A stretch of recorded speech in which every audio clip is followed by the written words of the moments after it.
Welcome to 2 Minutes Underground for reptile enthusiasts like you. I like that.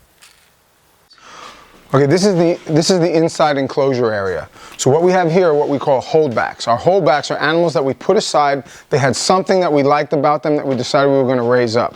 Mikey right now is cutting up their turkey. So one of the diets we feed them is actual ground turkey. It's lean, it's low in fat, and it's also vitamin enriched. We put a little calcium and D3 on them.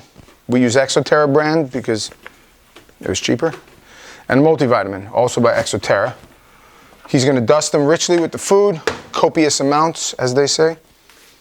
And then he's going to make little, almost like little meatballs out of it. And then you watch how fast they come out to eat. So the reason you vitamin enrich the turkey is because obviously in the wild, they would be getting a mixture of the bones and the blood and the fat and everything like that. So we try to compensate for what they're not getting having a whole diet. So watch what Mikey does. He makes like a little mountain out of it. Watch him put that plate in and they'll come right out and eat. The big ones, you wouldn't dare put your hand in there like that. Oh yeah.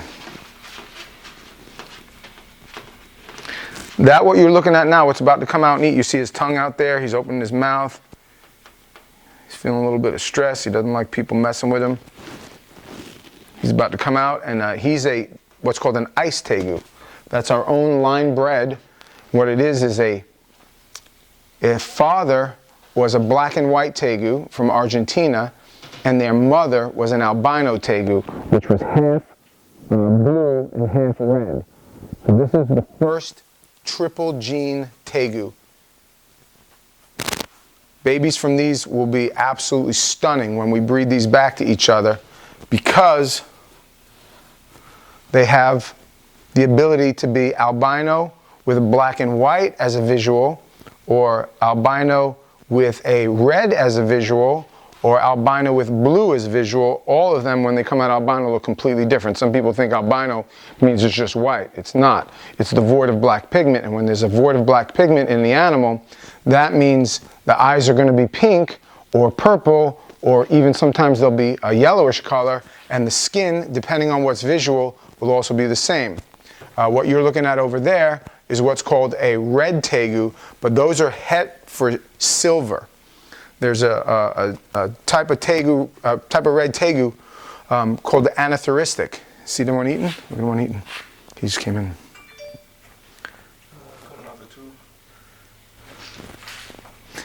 Now those things are het, or what's called heterozygous, which means they're gene carriers for anathoristic red tegus, which we call the silvers.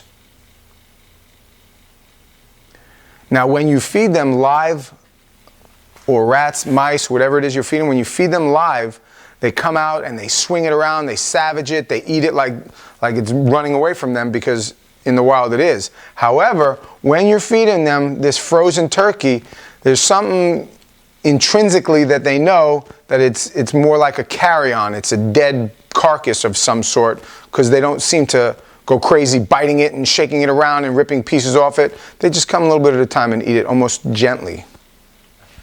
Out of one batch of 30 ice tegus, which was our first batch that we got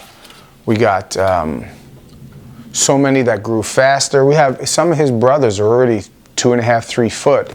Some of them are dark, some of them are light. The triple gene really became visual on all the different animals as each one of them grew and morphed into what it was going to look like when it got its secondary sexual characteristic colors. Thanks for hanging with us today. If you liked anything that you saw here today, most of it is available from time to time on the website, www.undergroundreptiles.com.